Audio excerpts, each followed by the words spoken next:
Opinions and counter-opinions were expressed on the president's speech and issues central to the national conference, while others attributed the problems bedeviling the nation to religious and tribal sentiments, poverty, unemployment and security, among others.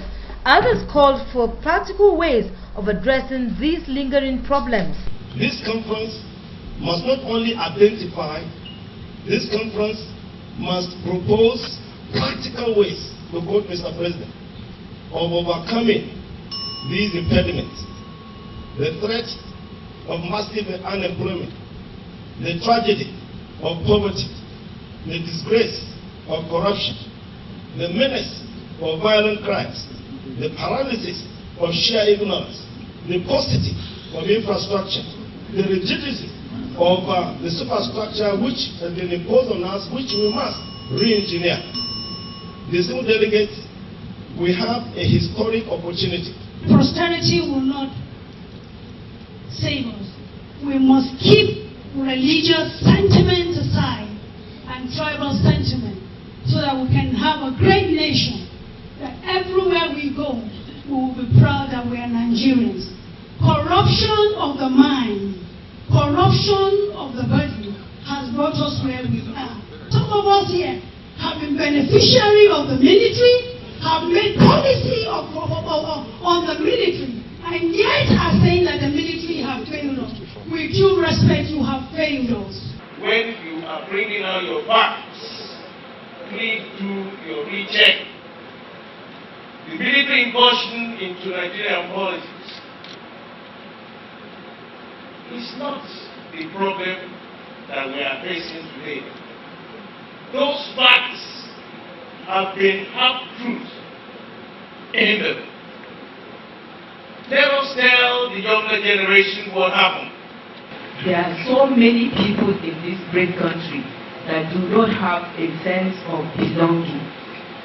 They are treated, or so they feel, like second-class citizens. This is the experience of minorities, disabled, people living with disability, young people, children, the rural women, and so on.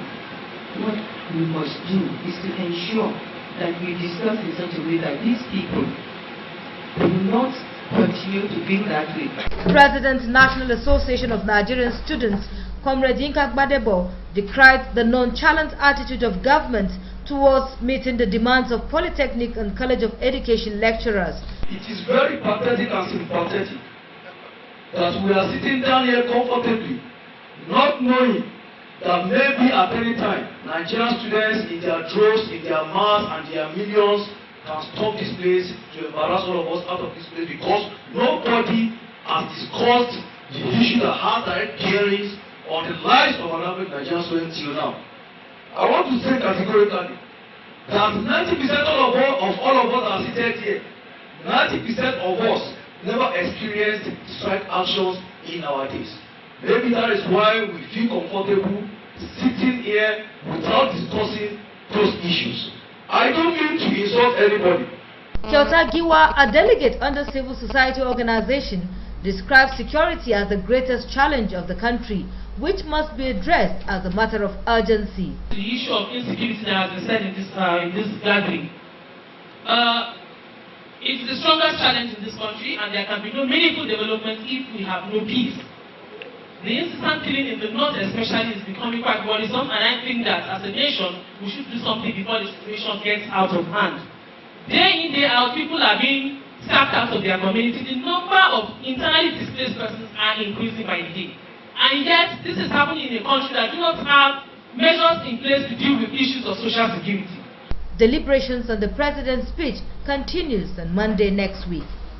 Josephine Bitrus, ITV News, Abuja.